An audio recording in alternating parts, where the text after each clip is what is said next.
குடும்ப ஆட்சியினுடைய இலக்கணமாக தென் சென்னை எம்பி. மத்திய சென்னைக்கு வந்தீங்கன்னா தயாநிதி மாறன் எம்பி. யாருங்க? முரசொலி மாறன் ஐயாவுடைய மகன், கலைஞருடைய குடும்பத்தை சார்ந்தவர். வட சென்னைக்கு போனீங்கன்னா ஆற்காட்டு வீராசாமி அவருடைய மகன் கலாநிதி வீராசாமி அவர்கள் எம்பி. இந்தியாவில் எங்கேயும் கூட ஒரு பெருநகரத்தினுடைய 3 எம்பிகளும் கூட ஒரு குடும்பத்தினுடைய மைந்தர்களாக இருந்து நம்ம பார்க்கலீங்கய்யா. சென்னை தத்தளித்துக் கொண்டிருக்கிறது. இவங்கெல்லாம் வெளியே இந்த வெள்ள காலத்தில் வந்து ஒரு பிரெட் பாக்கெட் வாங்கி கொடுக்கணும். இன்னைக்கு நீங்க அரசியல் இருக்க ஒரே ஒரு காரணம் சன் ஆஃப் முரசொலி மாறன் என்கின்ற ஒரே ஒரு ஐடென்டிட்டி மட்டும்தான். அதை தவிர வேறு எதுவும் உங்களுக்கு அரசியல் இலக்கணம் கிடையாது. 2011 அமைச்சரவையிலிருந்து நீங்க வெளியே வந்த பொழுது சொந்த காரணத்திற்காக வெளியே வரேன்னு சொன்னீங்க. ஆனா தமிழகத்தில் இருக்கக்கூடிய எல்லா மக்களுக்கும் தெரியும் நீங்கள் ஊழல் செய்து 2011 கேபினட்டிலிருந்து துரத்தப்பட்டீர்கள் என்பது இந்த தொகுதி மக்களுக்கும் தெரியும், தகில மக்களுக்கும் தெரியும். உங்க தோப்பனார் சொன்னாரா பதவியிலிருந்து ரிசைன் பண்ணிட்டு வெளியே வாங்க அப்படின்னு? நீங்கள் அமைச்சராக இருந்த பொழுது பிஎஸ்என்எல் டெலிபோன் லைன் கனெக்ஷனை உங்களுடைய சன் டிவியினுடைய வளர்ச்சிக்காக பயன்படுத்தினீங்க. உங்க தோப்பனார் சொன்னாரா பிஎஸ்என்எல் லைன் கனெக்ஷன் எடுத்து சன் டிவி கொடுங்க அப்படின்னு?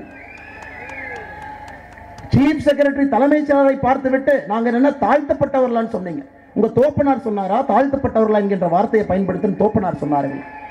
எங்களுக்கும் அதே மொழியிலே பதில் பேச தெரியும். 67 தமிழகத்தை பீடித்திருக்கின்ற ஒரு நோய் அது முழுமையாக தோற்கடிக்கப்பட வேண்டும்.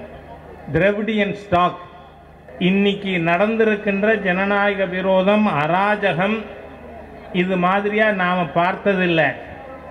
ஏன் எங்களுக்கு வாய்ப்பு வராதா? இந்த 2 வருஷத்துக்குள்ள வரும். இப்பொழுது ஆட்சியில் இருக்கிறவங்க வீட்டுக்கு போக வேண்டி இருக்கும். அவர்களுக்கு இந்த நிலை வரும். ஏனென்றால் ஒரு கட்சியினுடைய, தேசிய கட்சியினுடைய அகில இந்திய தலைவர் வரும்பொழுது இந்த மாதிரி ஒரு இராணுவ கூடம் மாதிரியாக அந்த காவல்துறை கெடுபிடி இருக்கும். நான் தென் சென்னையில் மாவட்ட செயலாளர் இருக்கும்போது வட சென்னையில் மாவட்ட செயலாளர் இருந்தார். பொட்டி பாம்பு அடங்கியிருந்தார். சபாநாயகர் பதவி தூக்குன உடனே கதவை மூடிக்கிட்டு வீட்டில் பாத்ரூமில் போய் அழுந்தவர் தான் இந்த ஜெயக்குமார். நீ எங்களை பார்த்து இஷ்டத்துக்கு பேசுகிற. ஆர்வி உதயகுமார் என்ன வேணாலும் பேசலாம், உனக்கு என்ன தெரியும் தலைவர் அண்ணாமலையை பற்றி பேசுகிறதுக்கு? நாங்கள் கொடுக்குறத லேக்கியத்தை சாப்பிட்டீங்கன்னா நீங்கள் வந்து தவழ்ந்து போக தேவையில்ல, நேராக நிமிர்ந்து நடந்து போகலாம். நீங்கள் சென்னை பாஷையில் சொன்னால் 1 2 3 சொல்லுவாங்க. பல 1 2 3 வந்து உங்களுக்கு வரக்கூடாதுன்னு பார்க்குறோம். உங்கள் துரோகத்தை வந்து சசிகலா கிட்ட எடுப்படும், தினகரன் எடுப்படும், ஓபிஎஸ் எடுப்படும். ஆனால் உங்கள் துரோகத்தை வந்து அண்ணாமலை அவர்கிட்ட எடுப்படவே படாது. இந்த அண்ணாமலை சாதாரண ஆலமலையில் இது மலை. சகோதர சகோதரிகளே, நம்முடைய பாரத பிரதமருடைய கட்டளை என்னவென்றால் நம்முடைய நல்லாட்சி பட்டி தொட்டி எல்லாம் செல்ல வேண்டும், எல்லா மக்களையும் நாம் சந்தித்தாக வேண்டும். மக்களுடைய மனங்களிலே நம்முடைய நல்லாட்சி இருக்கிறது. அதே நேரத்தில் நம்முடைய பாரதிய ஜனதா கட்சி தன்னுடைய கடுமையான உழைப்பினால் தமிழகத்தினுடைய எல்லா பாகத்திற்கும் கூட நம்முடைய பாரத பிரதமருடைய கனவுகளை, ஆசைகளை, ஆட்சிகளை எடுத்து சென்றிருக்கின்றோம் சகோதர சகோதரிகள். அதற்கு கடந்த 6 மாத காலமாக நம்முடைய யாத்திரை என் மண் என் மக்கள் ஜூலை 28ஆம் தேதி ராமேஸ்வரத்தில் துவங்கி இன்னைக்கு 200வது தொகுதியாக ஹார்பர் தொகுதியில் நின்று கொண்டிருக்கின்றோம். இந்த நீண்ட நெடிய பயணம் பல தலைவர்களுடைய கடுமையான உழைப்பினுடைய சாட்சி. இத்தனை ஆண்டு காலமாக தமிழகத்திலே நம்முடைய தலைவர்கள் எல்லாம் கடுமையாக வேர்வை சிந்தி இரத்தத்தால் இந்த கட்சியை வளைத்திருக்கின்றார். ஒரு மிக கொடிய மோசமான ஒரு சித்தாந்தம் இருக்கக்கூடிய திராவிட முன்னேற்ற கழகம் எத்தனையோ ஆண்டுகளில் தமிழக மக்களுடைய மனதை எல்லாம் விஷமாக்குவதற்கு முயற்சி செய்தும் கூட நம்முடைய பாரதிய ஜனதா கட்சியினுடைய தலைவர்கள் தங்களுடைய கடுமையான உழைப்பினால் உண்மை, நேர்மை, ஞானயம், நம்பிக்கை, தேசியம், ஆன்மீகம் இதை இந்த மண்ணிலே விதைத்துக் கொண்டிருந்தார். அதற்கு இந்த புண்ணிய பூமி, ஆழ்வார்கள் நாயன்மார்கள் வாழ்ந்த அந்த பூமி, உலக பொதுமறை திருக்குறள் தோன்றிய அந்த பூமி, எங்கே திரும்பினாலும் கூட சனாதன தர்மத்தினுடைய சாட்சிகளாக இருக்கக்கூடிய கோவில்கள் இருக்கும் பூமி, அதையெல்லாம் எதிர்த்து துணிந்து இத்தனை ஆண்டு காலமாக நின்று கொண்டிருக்கிறது சகோதர சகோதரி. இந்த யாத்திரையினுடைய மிக முக்கியமான நோக்கம் நம்முடைய பாரத பிரதமர் அவருடைய நல்லாட்சியை பட்டி தொட்டி எல்லாம் எடுத்துச் செல்ல வேண்டும். 10 ஆண்டுகள்ல நாம் செய்திருக்கக்கூடிய சாதனையை ஒரு மக்களுடைய மனதில் இடம்பெற செய்ய வேண்டும். மிக முக்கியமாக 2024 பாராளுமன்ற தேர்தலில் நம்முடைய பாரத பிரதமர் அவர்களை 3வது முறையாக ஆட்சி கட்டில் 400 எம்பிக்களை தாண்டி அமர வைக்க வேண்டும் என்பதற்காக இந்த யாத்திரையை, இந்த வேள்வியை நாம் நடத்தி கொண்டிருக்கின்றோம் சகோதர சகோதரிகள். அதுவும் இது சாதாரண யாத்திரை இல்லைங்க. பல தடைகளை தாண்டி, தடைகளை உடைத்து ஒரு இடத்திலும் கூட திராவிட முன்னேற்ற கழகம் ஆளும் கட்சியாக இருக்கக்கூடிய திமுக நமக்கு போட்டிருக்கக்கூடிய தடைகளை எல்லாம் உடைத்து இங்கே வந்து நின்று கொண்டிருக்கின்றோம். அதற்கு ஒரே ஒரு காரணம் தமிழக மக்களுடைய அன்பு, நம்முடைய பாரத பிரதமரின் மீது இருக்கக்கூடிய அளப்பரிய அன்பு. பட்டி தொட்டியாக இருக்கலாம், கிராமமாக இருக்கலாம், நகரமாக இருக்கலாம், எந்த நேரமாக இருக்கலாம், லட்சக்கணக்கான நம்முடைய தமிழ் சொந்தங்கள் அந்த யாத்திரை போகின்ற பாதையிலே வந்து தன்னுடைய அன்பை எல்லாம் வெளிப்படுத்தி இருக்கின்றார்கள். அவருடைய சாட்சியாக இங்கே நின்று கொண்டிருக்கின்றோம். சகோதர சகோதரிகள், நம்முடைய வேலை இன்னும் முடியவில்லைங்க. வேலை இப்பதான் ஆரம்பிச்சிருக்குது.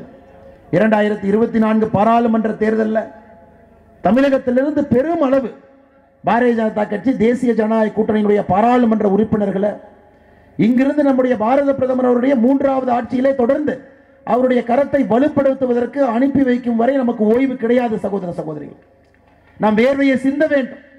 இன்னும் நம்முடைய வேலையை அதிகப்படுத்த வேண்டும். இன்னும் நமக்கு 34 தொகுதிகள் இருக்கிறது, கிடக்கிறது. அதை தாண்டி இன்னும் நம்முடைய எலெக்ஷன் தேர்தல் வேலை பளு நமக்கு இருக்கு. 60 நாட்கள் நமக்காக, நமக்கும் சரித்திரத்திற்கும் இடையிலே 60 நாட்கள் காத்திருக்கிறது. சகோதர சகோதரிகள், கடைசியாக 2024 பாராளுமன்ற தேர்தலில் உறக்கமாக நம்மால் சொல்ல முடியும், தமிழகம் தேசியத்தின் பக்கம், ஆன்மீகத்தின் பக்கம், பாரத பிரதமர் நரேந்திர மோடியின் பக்கம் என்று உறக்கமாக சொல்வதற்கு இன்னும் 60 நாட்கள் நாம் காத்திருக்க வேண்டும். சகோதர சகோதரிகள், உழைப்பை எல்லாம் கொட்டிருக்கின்றீர்கள், அன்பை எல்லாம் வெளிப்படுத்திக் கொண்டிருக்கின்றீர்கள். முக்கியமான ஒரு சரித்திரத்தை படைப்பதற்காக தமிழக பாரதிய ஜனதா கட்சியும் தொண்டர்களும் தலைவர்களும் காத்திருக்கின்றோம். இந்த நேரம் தாங்க ஐயா இன்னும் கடுமையாக, இன்னும் வேகமாக, இன்னும் ஆக்ரோஷமாக, இன்னும் ஆழமாக வேலை செய்ய வேண்டிய நேரம் அடுத்த 60 நாட்கள். சகோதர சகோதரிகள், பல மனிதர்களுடைய கனவு தமிழகத்திலே தேசியமும் ஆன்மீகமும் மறுபடியும் மலர்ந்து விட்டால், மக்கள் பாரதிய ஜனதா கட்சி, தேசிய ஜனநாயக கூட்டணி, பாரத பிரதமர் நரேந்திர மோடி அவர்களை ஆதரித்து விட்டால் நிச்சயமாக இந்தியா முழுமையடைகிறது, பாரதம் முழுமையடைகிறது. அதை தமிழகத்திலிருந்து நாம் ஆரம்பித்தாக வேண்டும். நிச்சயமாக இந்த யாத்திரையினுடைய வெற்றியை செல்லுகின்ற இடத்திலெல்லாம் பார்க்கும் பொழுது அது நடக்கும் என்கின்ற நம்பிக்கை எனக்கு இருக்கிறது. சகோதர சகோதரிகள், எல்லா யாத்திரையிலும் கூட அந்த ஊரை பத்தி பேசுறோங்க ஐயா. இன்னைக்கு சென்னையில் இருக்கும், சென்னையினுடைய மத்திய பாராளுமன்ற தொகுதியில் இருக்கும். நம்முடைய தேசிய தலைவர் நிறைய பேசுவதற்காக வந்திருக்கின்றார்கள். அவருடைய உரையை நம்ம கேட்கணும். இருந்தும் கூட இந்த யாத்திரையினுடைய நோக்கமாக ஒரு தொகுதி, ஒரு பாராளுமன்ற தொகுதியில் சில முக்கியமான பிரச்சனைகளை மக்கள் முன்னால் நாம் வைக்கின்றோம். சென்னை சமீப வெள்ளத்திலே தட்டு தடுமாறி இத்தனை காலமாக மக்கள் 20-30 ஆண்டுகளாக கஷ்டப்பட்டு உழைத்த சொத்தை எல்லாம் திராவிட முன்னேற்ற கழகம் என்று ஆளத் தெரியாத ஒரு கட்சி ஆட்சியில் இருக்கிற காரணத்தினால 7 நாட்களில் தன்னுடைய முழு சொத்தையும் இழந்து விட்டு பாதி சென்னை நின்று கொண்டிருக்கிறது. வெறும் பொய்களை மட்டும் பேசி ஆட்சியிலே தொடர்ந்து அமர்ந்து கொண்டிருக்கின்றார். 4000 கோடி, 5000 கோடி, 8000 கோடி செலவு செய்திருக்கின்றோம். வடிகாலை சரி செய்திருக்கின்றோம், இதை சரி செய்திருக்கின்றோம், 98% வேலைகளை முடித்திருக்கின்றோம். ஆனால் இன்னைக்கு சென்னை வாசிகளுக்கு மட்டும்தான் இந்த துயரமான அனுபவம் தெரியும். திராவிட முன்னேற்ற கழகத்தை நம்பி வெறும் 42% பணிகள் கூட நடக்காத ஒரு ஊரில், மிக முக்கியமான ஊரில் இருந்து அவதிப்பட்டுக் கொண்டிருக்கின்றோம். சென்னையினுடைய பாராளுமன்ற எம்பிக்களை பாருங்க ஐயா, டெல்லியினுடைய எம்பியை பாருங்க, 7-7 பாரதிய ஜனதா கட்சி. பெங்களூர்ல பாருங்க ஐயா, 3-3 பாரதிய ஜனதா கட்சி. இந்தியாவில் இருக்கக்கூடிய பெரு நகரங்கள் அனைத்தும் என்று பாரதிய ஜனதா கட்சியின் பக்கம் இருக்கிறது. அந்த நகரத்தினுடைய வளர்ச்சியை பார்த்துக் கொண்டிருக்கின்றோம். சென்னையில் இருக்கக்கூடிய 3 எம்பிகளை பாருங்க ஐயா. தென் சென்னையினுடைய எம்பி தமிழச்சி தங்கபாண்டியன் அக்கா, ஒரே சாதனை என்ன, இதற்கு முன்பு இருந்த அமைச்சர் தங்கபாண்டியன் அவருடைய மகள். இன்னொரு சாதனை என்ன, தமிழகத்தினுடைய நிதியமைச்சர் தங்கம் தென்னரசு அவருடைய தங்கை. குடும்ப ஆட்சியினுடைய இலக்கணமாக தென் சென்னை எம்பி. மத்திய சென்னைக்கு வந்தீங்கன்னா தயாநிதி மாறன் எம்பி. யாருங்க, முரசொலி மாறன் ஐயாவுடைய மகன், கலைஞருடைய குடும்பத்தை சார்ந்தவர். வட சென்னைக்கு போனீங்கன்னா ஆற்காட்டு வீராசாமி அவருடைய மகன் கலாநிதி வீராசாமி அவர்கள் எம்பி. இந்தியாவில் எங்கேயும் கூட ஒரு பெருநகரத்தினுடைய 3 எம்பிகளும் கூட ஒரு குடும்பத்தினுடைய மைந்தர்களாக இருந்து நம்ம பார்க்கலீங்கய்யா. சென்னை தத்தளித்துக் கொண்டிருக்கிறது. இவங்கெல்லாம் வெளியே இந்த வெள்ள காலத்தில் வந்து ஒரு பிரெட் பாக்கெட் வாங்கி கொடுக்கணும், எட்டி கூட பார்க்கல. அதுவும் குறிப்பாக இந்த தொகுதியினுடைய எம்பி தயாநிதி மாறன் அவர்கள் ஒரு 10 பேருக்கு சாப்பாடு போட்டிருப்பீங்களான்னு கேட்டீங்கன்னா போட்டிருக்க மாட்டாங்க. ஆனால் இவர்கள் மக்கள் பிரதிநிதிகளாக இருக்கின்றார்கள். அதனுடைய விளைவை சென்னை அனுபவித்துக் கொண்டிருக்கிற சகோதர சகோதரி. போன ஆண்டு சுத்தத்தின் அடிப்படையிலே ஸ்வச் பாரத்தில் 44வது இடத்தில் இருந்த சென்னை இன்னைக்கு தலை குனிந்து 199 இடத்துல நின்று கொண்டிருக்கின்றோம். சுத்தமாக இல்லை, குப்பை கூலங்கள் எடுக்கிறது கிடையாது, தண்ணி சரியாக இல்லை, ரோடு சரியாக இல்லை, இங்க இருக்கக்கூடிய அடிப்படை பிரச்சனைகளுக்கு கூட ஒரு தீர்வு இல்லை. அதனால் சகோதர சகோதரிகளே, இந்தியாவுடைய பெருநகரங்கள் எல்லாம் பாரதிய ஜனதா கட்சியின் பக்கம் வந்தது போல இந்த முறை சென்னையினுடைய 3 பாராளுமன்ற உறுப்பினர்களும் பாரதிய ஜனதா கட்சி, தேசிய ஜனநாயக கூட்டணியுடைய உறுப்பினர்களை கொண்டு வர வேண்டியது நம்முடைய கடமை, நம்முடைய கட்டாயம். நிச்சயமாக சென்னை அடிப்படையிலிருந்து மாற்ற வேண்டிய காலங்கையாது. எத்தனை நாளைக்கு சென்னையில் இருக்கக்கூடிய மக்கள் ஒரு ஆண்டும் மழை வரும் பொழுது, வெள்ளம் வரும் பொழுது பயந்திருப்போம் ஐயா. அதையெல்லாம் மாற்ற வேண்டும் என்று நினைக்கின்றோம். ஆனால் தமிழக அரசு சென்னைக்குள்ள யாத்திரை விடுவதற்கு தயாராக இல்லை. பல தடைகளை உடைத்து இன்னைக்கு இங்கே ஹார்பர் தொகுதியில் இந்த பொதுக்கூட்டம் நடந்து கொண்டிருக்கிறது. 200வது அணை மக்கள் எங்கிருந்தாலும் கூட அவர்களுக்கு தெரியும், பாரதிய ஜனதா கட்சி உங்களுக்காக உழைத்துக் கொண்டிருக்கிறது. ஒரு புதிய சென்னை கட்டமைத்துக் கொண்டிருக்கிறது. பாரத பிரதமர் நரேந்திர மோடி அவருடைய கனவின்படி ஒரு உலகத்தரம் வாய்ந்த சென்னையை பாரதிய ஜனதா கட்சி உருவாக்கி காட்டும் என்பது உங்களுக்கு தெரியும் சகோதர சகோதரி. நம்முடைய அகில இந்திய தலைவர் பேசுவதற்கு தயாராக இருக்கிறார். பாராளுமன்றத்தில் சமீபத்தில் தயாநிதி மாறன் அவர்கள் நம்முடைய நிதியமைச்சர் நிர்மலா சீதாராமன் அவர்களை பார்த்து ஒரு கேள்வி கேட்டான். நீங்க பார்த்திருப்பீங்க 2 நாட்களுக்கு முன்பு என்ன பேசினார். நாங்க ஐயா நிர்மலா சீதாராமன் அவர்களை பார்த்து உங்க தோப்பனார் பணம் என்று சொன்னார். நீங்க கவனிச்சீங்களா? உங்க தோப்பனார் பணம் என்று சொன்னார். நிர்மலா சீதாராமன் அவர்கள் கண்ணியமிக்க ஒரு அற்புதமான ஒரு மனிதர். அவங்க திரும்ப பேச போறது கிடையாது. ஆனால் நிர்மலா சீதாராமன் அவர்களை பாராளுமன்றத்தில் வச்சு உங்க தோப்பனார் பணமான இந்த தொகுதியினுடைய எம்பி தயாநிதி மாறன் கேட்டிருக்கும் பொழுது அவர்களுக்கு பாரதிய ஜனதா கட்சியின் சார்பாக நான் பதில் சொல்லவில்லை என்றால் ஒரு பெரும் தவறு செய்கின்றேன். இன்னைக்கு அண்ணன் தயாநிதி மாறன் அவரை பார்த்து கேட்கிறேன், அண்ணா இன்னைக்கு நீங்க அரசியல் இருக்க ஒரே ஒரு காரணம் சன் ஆஃப் முரசொலி மாறன் என்கின்ற ஒரே ஒரு ஐடென்டிட்டி மட்டும்தான். அதை தவிர வேறு எதுவும் உங்களுக்கு அரசியல் இலக்கணம் கிடையாது. 2011 அமைச்சரவையிலிருந்து நீங்க வெளியே வந்த பொழுது சொந்த காரணத்திற்காக வெளியே வரேன்னு சொன்னீங்க. ஆனா தமிழகத்தில் இருக்கக்கூடிய எல்லா மக்களுக்கும் தெரியும் நீங்கள் ஊழல் செய்து 2011 கேபினட்டிலிருந்து துரத்தப்பட்டீர்கள் என்பது இந்த தொகுதி மக்களுக்கும் தெரியும், தகில மக்களுக்கும் தெரியும். இன்னைக்கு நான் உங்களை பார்த்து கேட்கிறேன், உங்க தோப்பனார் சொன்னாரா பதவியிலிருந்து ரிசைன் பண்ணிட்டு வெளியே வாங்க அப்படின்னு? நீங்கள் அமைச்சராக இருந்த பொழுது பிஎஸ்என்எல் டெலிபோன் லைன் கனெக்ஷனை உங்களுடைய சன் டிவியினுடைய வளர்ச்சிக்காக பயன்படுத்தினீங்க. உங்க தோப்பனார் சொன்னாரா பிஎஸ்என்எல் லைன் கனெக்ஷன் எடுத்து சன் டிவி கொடுங்க அப்படின்னு?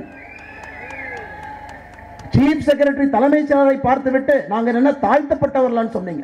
உங்க தோப்பனார் சொன்னாரா தாழ்த்தப்பட்டவர்களா என்கின்ற வார்த்தையை பயன்படுத்தும் தோப்பனார் சொன்னார்கள்.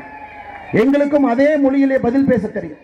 ஆனால் சேவை இல்லாம ஒரே ஒரு குடும்பத்தில் பிறந்து ஒரு சர்டிபிகேட்டை மட்டும் வச்சுக்கிட்டு சென்னை நகரனுடைய எம்பிக்களாக இருந்து இன்னைக்கு சென்னை நகரை பால்படுத்திக் கொண்டிருக்கின்றார்கள் சகோதர சகோதரி. அதனால் உங்களிடம் ஒரே ஒரு வேண்டுகோள், இந்த கடுமையான உழைப்பு நம்முடைய தலைவர், இந்த யாத்திரையினுடைய சங்கல்பம், குறிப்பாக நம்முடைய சென்னை மாநகரில் 3 எம்பிக்களும் கூட நரேந்திர மோடி அவருடைய கனவை ஆதரிக்கக்கூடிய எம்பிக்கள் நமக்கு வர வேண்டும். அதன் மூலமாக புதிய ஒரு சென்னையை நாம் கட்டியமைக்க வேண்டிய கட்டாயம் நமக்கு இருக்கிறது சகோதர சகோதரிகளே. இந்த அற்புதமான 200வது தொகுதிக்கு வந்திருக்கக்கூடிய எல்லா நண்பர்களுக்கும் இந்த நேரத்தில் என்னுடைய நன்றி கலந்த வாழ்த்துக்களை வணக்கங்களை தெரிவித்து, தொடர்ந்து 34 தொகுதிகள் இருக்கிறது. சரித்திரத்தை நோக்கி சென்று கொண்டிருக்கின்றோம்.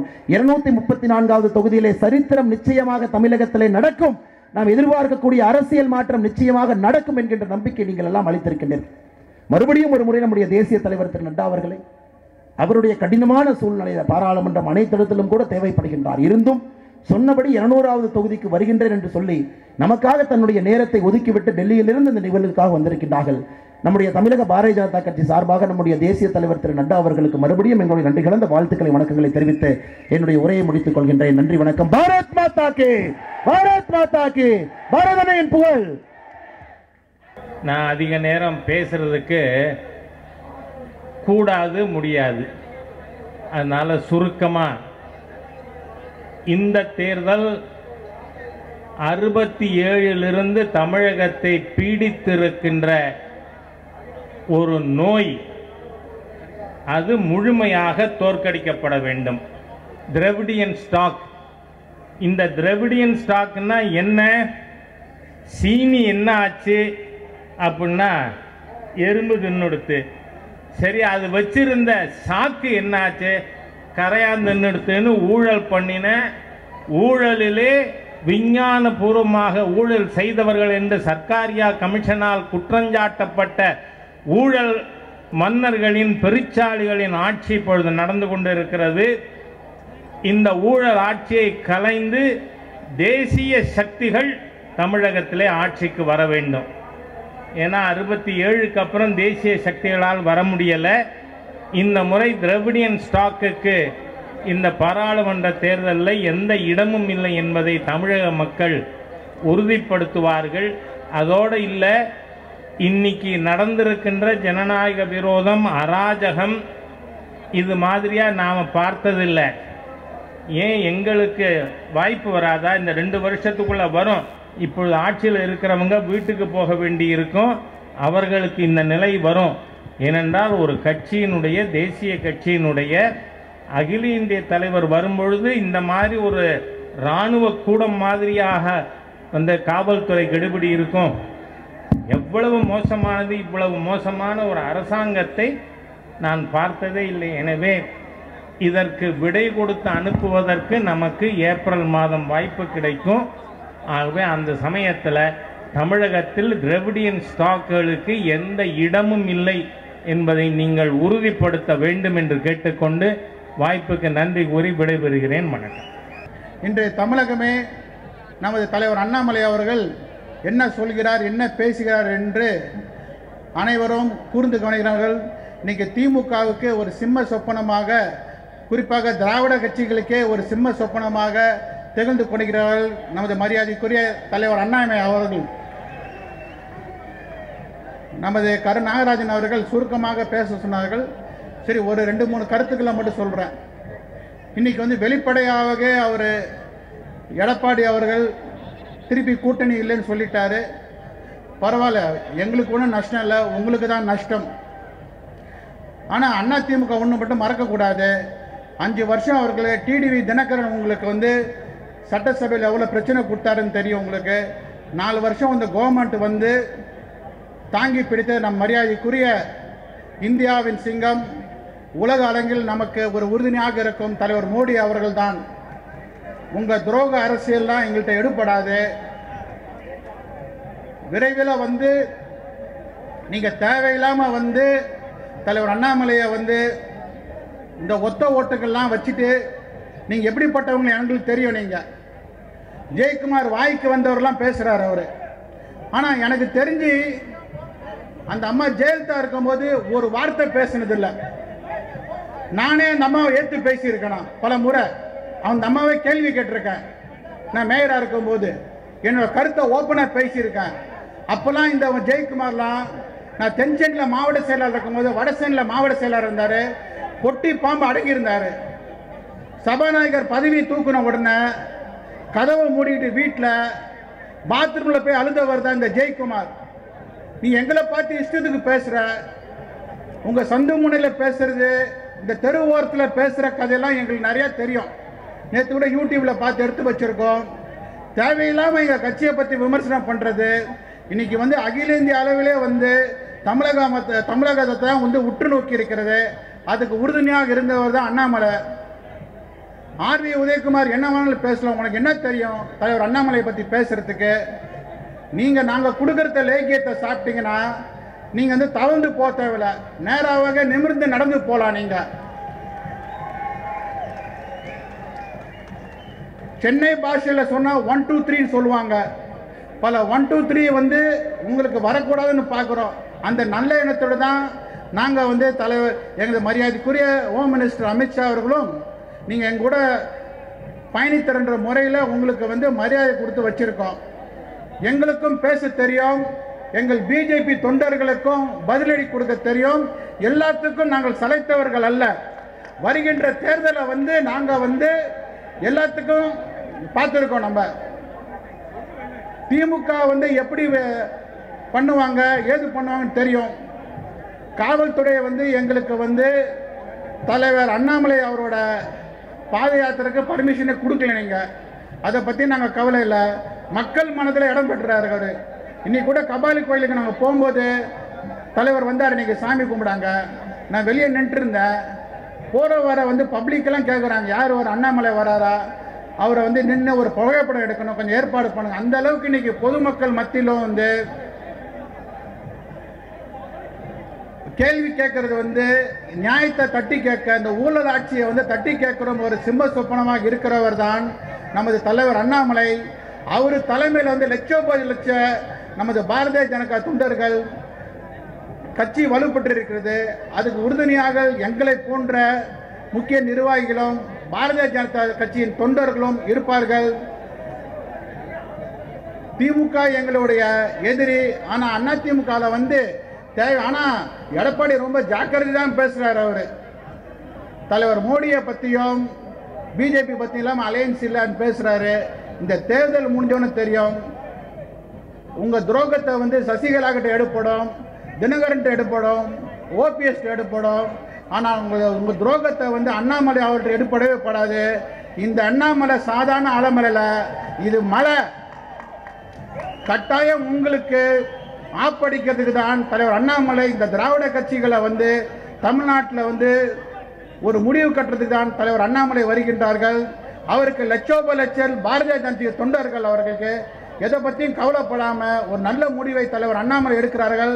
அதற்கு லட்சோப லட்சம் பாரதிய தொண்டர்கள் உறுதுணையாக இருப்போம் என்று கூறி எனக்கு இந்த வாய்ப்பளித்த நமது அனைத்து நல்லுறவுகளுக்கும் நான் சொல்கிறேன். வந்து எனக்கு ஒன்றும் புரியல. எங்கள் கட்சியில் நிறைய பேர் இருக்கிறாங்க. ஆனால் வந்து சாதாரண ஒரு தொண்டனை பல்வேறு தொண்டர்களை வந்து ஜெயிலுக்கு அனுப்பிச்சிட்டே இருக்கீங்க. நமது அமர் பிரசாத் ரெட்டி என்ற ஒரு தொண்டர் இருக்கிறாரு. சாதாரண ஒரு இதுக்கு போயிட்டு அவரை போயிட்டு ஒரு கொடி கம்பத்துக்கு போயிட்டு அரெஸ்ட் பண்ணி உள்ளே போட்டீங்க. ஒரு 10 நாளைக்கு முன்னாடி வந்து ஒரு சம்மந்தம் இல்லாமல் கேஸ். இந்த மாதிரி நிறைய ஒரு ஆற்றல் மிகு தொண்டர்கள்லாம் வந்து கை வச்சு உள்ளே போடுறீங்க. நிறைய மாதிரி கேஸ் பார்த்து ட்ரை பண்ணுறீங்க. நீங்கள் அதெல்லாம் எடுப்படாது. தலைவர் அண்ணாமலைக்கு லட்சோப லட்சம் தொண்டர்கள் உறுதுணையாக என்று கூறி எனக்கு வாய்ப்பளித்த நமது அனைத்து நிர்வாகிகளுக்கும் இந்த கூட்டத்தை சிறப்பாக ஏற்பாடு செய்த நமது மரியாதைக்குரிய அனைத்து நிர்வாகிகளுக்கும் நன்றி கூறி விடைபெறுகிறேன். நன்றி, வணக்கம்.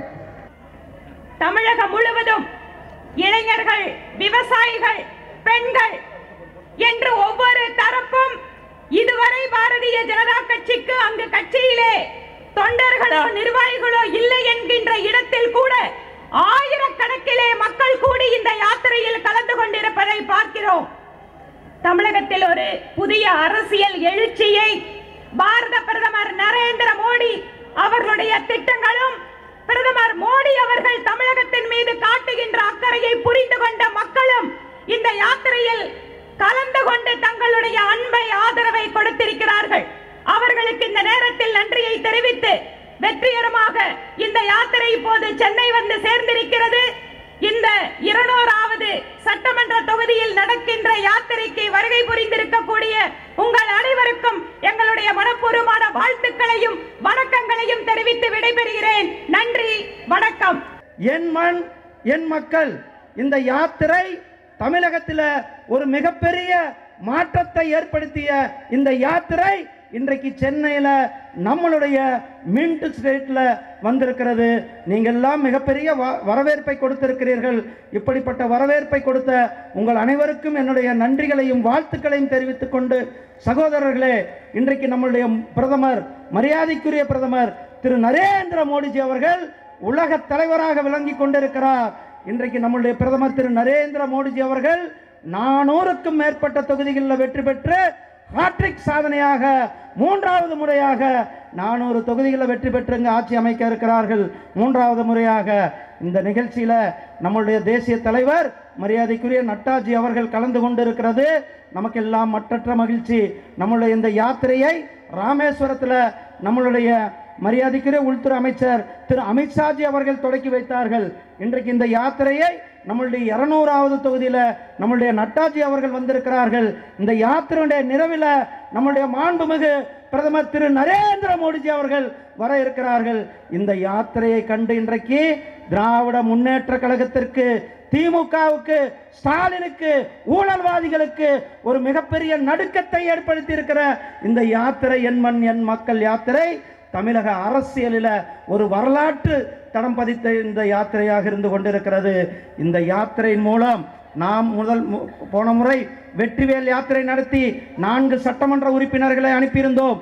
இந்த முறை இந்த யாத்திரை மூலம் 40 பாராளுமன்ற உறுப்பினர்களையும் நாம் பாராளுமன்றத்திற்கு அனுப்புவோம். இந்த யாத்திரையினுடைய வெற்றியாக நமக்கு அது இந்த யாத்திரை கொடுக்க போகிறது. சகோதரர்களே, நம்மளுடைய பிரதமர் திரு நரேந்திர மோடிஜி அவர்கள் தமிழ் மேல், தமிழ் மண் மேல், தமிழ் மக்கள் மேல் எந்த அளவுக்கு பாசத்தை வைத்திருக்கிறார்கள் என்று, அதனால்தான் ஐநா சபையில் நம்முடைய பிரதமர் அவர்கள் யாதும் ஊரே யாவரும் கேளீர் என்றார்கள். காசியில தமிழ் சங்கமம் ஒரு முறை அல்ல 2 முறை காசி தமிழ் சங்கமம் நடத்தினார்கள். திருக்குறளை கிட்டத்தட்ட 30க்கும் மேற்பட்ட மொழிகளில், வெளிநாடுகள் மொழிகளிலும் சேர்த்து திருக்குறளை வெளியிட்டிருக்கிறார்கள். நம்முடைய புதிய பாராளுமன்றம் புதிய பாராளுமன்றத்தில் தமிழர்களுடைய அரசு ராஜ பரிபாலனத்திற்கு உதாரணமான செங்கோலை நம்முடைய பாராளுமன்றத்தில் நிறுவி தமிழர்களுடைய ஒவ்வொருவருக்கும் பெருமை சேர்த்திருக்கிறது நம்முடைய பிரதமர் திரு நரேந்திர மோடிஜி அவர்கள். சகோதரர்களே, இது மட்டுமல்ல, நம்முடைய பிரதமர் திரு நரேந்திர மோடிஜி அவர்கள் தன்னுடைய சொந்த தொகுதியில் வாரணாசியில் இருக்கிற இந்து பனாரஸ் யூனிவர்சிட்டியில் நம்மளுடைய பாரதியாருக்கு இருக்கை அமைத்து பாரதியாருக்கு பெருமை சேர்த்தது நம்முடைய பிரதமர் திரு நரேந்திர மோடிஜி அவர்கள். அப்படிப்பட்ட பிரதமர் நரேந்திர மோடிஜி அவர்கள் இன்றைக்கு தமிழ் மண், தமிழ் மக்கள், தமிழ் மொழி, தமிழ் கலாச்சாரத்தை எந்த அளவுக்கு போற்றிக் கொண்டிருக்கிறார் என்று மக்கள் போற்றிக் கொண்டிருக்கிறார்கள். டெல்லியில் பொங்கல் விழாவில் கலந்து கொண்டார்கள், தமிழ் புத்தாண்டு நிகழ்ச்சியில் கலந்து கொண்டு தமிழ் புத்தாண்டை கொண்டாடினார்கள், பொங்கல் விழாவை கொண்டாடி இருக்கிறார்கள். நம்முடைய பிரதமர் திரு நரேந்திர மோடிஜி அவர்கள் நம்மளுடைய தமிழ் மக்களுடைய எண்ணமான 400 தொகுதியில் வெற்றி பெற்று வருவது உறுதி. நம்முடைய பிரதமர் நம்முடைய நாட்டிற்கு சொன்னது, நாம் அயோத்தியில ராமர் கோயில் கட்டியே தீர்வோம் என்றது பாரதிய ஜனதா கட்சியினுடைய இலக்கு. நாம் சொல்லி இருந்தோம், இந்த நாட்டிற்கு சொல்லி இருந்தோம். அதே போல அயோத்தியில இன்றைக்கு ராமர் கோயில் கட்டப்பட்டு கோடான கோடி மக்கள் இன்றைக்கு ஜெய் ஸ்ரீராம் ஜெய் ஸ்ரீராம் என்று சொல்லி அயோத்திக்கு போயிருக்கிறார்கள். அதே போல காஷ்மீர்ல ஆர்டிகிள் 370 துடைத்தெறிய என்றும் சொன்னோம். அதே போல அங்கேயும் துடைத்தெறிந்து இருக்கிறோம். இந்த நாட்டிற்கு என்னென்ன சொல்லி இருக்கிறோமோ அத்தனையும் நம்முடைய திரு ஜெகத் பிரகாஷ் நட்டாஜி அவர்கள் தலைமையில் நம்முடைய பாரதிய ஜனதா கட்சி, நம்முடைய பிரதமர் திரு நரேந்திர மோடிஜி அவர்கள், நம்முடைய மரியாதைக்குரிய உள்துறை அமைச்சர் அமித்ஷாஜி அவர்கள் செய்து காட்டியிருக்கிறார்கள், நடத்தி காட்டியிருக்கிறார்கள் என்பதை சொல்லிக்கொண்டு உங்களிடத்திலிருந்து விடைபெறுகிறேன். நன்றி, வணக்கம். ஜெய் ஹிந்த், ஜெய் பாரத், ஜெய் ஸ்ரீராம். கடந்த 10 வருடங்களில் பாரதிய ஜனதா கட்சியினுடைய ஆட்சியில் இந்த நாட்டினுடைய பொருளாதாரம் எப்படியெல்லாம் முன்னேறி இருக்கிறது என்பதையெல்லாம் நம்முடைய மத்திய நிதியமைச்சர் திருமதி நிர்மலா சீதாராமன் அவர்கள் மிக தெளிவாக சிறப்பாக எடுத்துரைத்த காட்சிகளை நாம் பார்த்தோம். காங்கிரஸ் ஆட்சியிலே நடந்த ஊழல்கள் எத்தனை, அந்த ஊழல்களினால் எவ்வளவு பெரிய இழப்பு இந்த நாட்டிற்கு ஏற்பட்டது, அந்த இழப்புகளை சரி செய்து இன்றைக்கு ஒரு மிக சிறந்த 5வது சிறந்த பொருளாதார நாடாக இந்தியாவை நாம் ஆக்கியிருக்கிறோம். எவ்வளவு மருத்துவ கல்லூரிகள், எவ்வளவு மருத்துவ இடங்கள் எல்லாமே 2 மடங்காக ஆகியிருக்கின்றன. இருக்கும்பொழுது கூட தமிழகத்தில் மிக முக்கியமாக ஒரு விஷயம் நடைபெற்று கொண்டிருக்கிறது. பல பேர் பல விஷயங்களை பேச இருக்கிறார்கள். அதனால் சுருக்கமாக என்னுடைய ஒரே ஒரு கருத்தை மட்டும் முன்வைத்து நான் விடைபெறலாம் என்று இருக்கிறேன். இதுல மிக முக்கியமான விஷயமே திரு உதயநிதி ஸ்டாலின் அவர்கள் 50 லட்சம் பேரிடம் கையெழுத்து வாங்குகிறார்கள். எதற்காக என்று சொன்னால் 22 தற்கொலைகள் நடைபெற்றிருக்கின்றன. நீட் தேர்வினால் அதை எழுத பயந்ததால் தற்கொலைகள் நடந்திருக்கின்றன. அதனால நீட் தேர்வை ரத்து செய்ய கோரி 50 லட்சம் பேரிடம் கையெழுத்து வாங்குகிறேன் என்று சொல்லி வாங்கிவிட்டோம் என்று சொல்கிறார். நான் சொல்கிறேன், ஒரே ஒரு கையெழுத்து உதயநிதி ஸ்டாலின் போட வேண்டும். தினந்தோறும் தமிழகத்தில் கடந்த 2.5 ஆண்டுகளாக நாம் பார்த்தோமேயானால் ஒவ்வொரு நாளும் மது போதையால் டாஸ்மாக் வழங்கும் டாஸ்மாகிலே விற்கக்கூடிய மதுவினுடைய போதையால் ஒவ்வொரு வீட்டிலும் ஒவ்வொரு வீட்டிலும் பிரச்சனை இருக்கிறது. இன்றைக்கு கிட்டத்தட்ட நம்ம பேப்பரை தினந்தோறும் எடுத்து பார்த்தோமே என்றால் மது போதையில் ஒரு ஆண் அடித்து தந்தை படுகொலை, தாய் எரித்து படுகொலை, சொந்த மனைவியே கழுத்தை நெரித்து கொலை என்று தினந்தோறும் படுகொலைகள் நடைபெற்றுக் கொண்டு, இதை நான் சொல்லவில்லை, பத்திரிகைகள் சொல்கின்றன. ஒவ்வொரு போலீஸ் ஸ்டேஷன்லையும் எஃப்ஐஆர் இருக்கிறது. இப்படி பல நூற்றுக்கணக்கான ஆயிரக்கணக்கான படுகொலைகள் தொடர்ந்து தமிழகத்தில் படுகொலைகள் நடைபெற்றுக் கொண்டிருக்கின்றன. இந்த படுகொலைகளை நிறுத்துவதற்கு ஒரே ஒரு கையெழுத்தை உதயநிதி ஸ்டாலின் முதலில் போடுவாரா என்பது நாம் கேட்கக்கூடிய கேள்வி. பாரதிய ஜனதா கட்சி இதை உறுதியாக எதிர்த்து போராடும். இன்றைக்கு நம்முடைய இந்த யாத்திரையை, தொடர்ந்து பாத யாத்திரையை தமிழக அரசு, இந்த காவல்துறை தடுத்து நிறுத்தி இருக்கிறது. ஒரே ஒரு விஷயத்தை மட்டும் சொல்லிக்கொண்டு விடைபெறுகிறேன். வரக்கூடிய 2026 தமிழக காவல்துறை தெரிந்து கொள்ள வேண்டும். 2026 பாரதிய ஜனதா கட்சியினுடைய ஆட்சி தமிழகத்திலே வரும் பொழுது இப்படிப்பட்ட சூழ்நிலை, இப்படிப்பட்ட ஒரு ஜனநாயக விரோத படுகொலையை காவல்துறை செய்யாது, செய்ய முடியாது. நேர்மையான காவல்துறை அதிகாரிகள் இந்த இடத்துல இருப்பார்கள் என்பதை மட்டும் சொல்லிக்கொண்டு, வருகிற 2024 பாராளுமன்ற தேர்தலிலே பாரதிய ஜனதா கட்சிக்கு தாமரை சின்னத்திலே வாக்களித்து மிக சிறந்த ஒரு வெற்றியை பெற்றுத்தர வேண்டும். திரு அண்ணாமலை அவருடைய தலைமையில பாரதிய ஜனதா கட்சி மேலும் மேலும் வளரும் என்று கூறிக்கொண்டு விடைபெறுகிறேன். நன்றி, வணக்கம்.